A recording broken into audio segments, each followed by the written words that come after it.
नांदणीतील जैन मठासाठी आवश्यक सोयीसुविधांसह तीर्थक्षेत्राला अ दर्जा देणार. पंचकल्याण प्रतिष्ठा महामस्तकाभिषेक महोत्सव सोहळ्यात मुख्यमंत्री देवेंद्र फडणवीस यांची ग्वाही. तर अलमट्टीबाबत गरज पडल्यास सर्वोच्च न्यायालयात जाण्याचा दिला इशारा.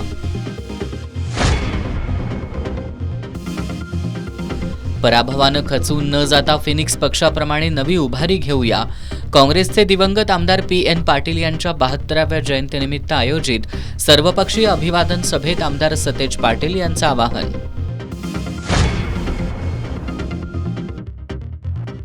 अदानी समूहाच्या प्रीपेड ई-मीटरच्या विरोधात कोल्हापूर जिल्ह्यातील ग्राहक आणि मक्तेदारांचा गडहिंग्लजमधील महावितरण कार्यालयावर महामोर्चा. प्रीपेड मीटर बसवण्याचं काम थांबत नाही तोपर्यंत राज्यामध्ये मोर्चे काढण्याचा इशारा. एचएमपी विषाणूचा भारतात शिरकाव, नागरिकांनी काळजी करू नये. आरोग्य विभागाच्या सूचनांचं पालन करण्याचं राज्याचे आरोग्यमंत्री प्रकाश आंबेडकर यांचं आवाहन.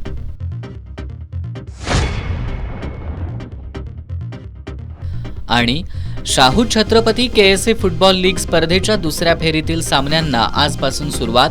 शिवाजी तरुण मंडळ आणि फुलेवाडी फुटबॉल क्रीडा मंडळाचे प्रतिस्पर्धी संघांवर विजय.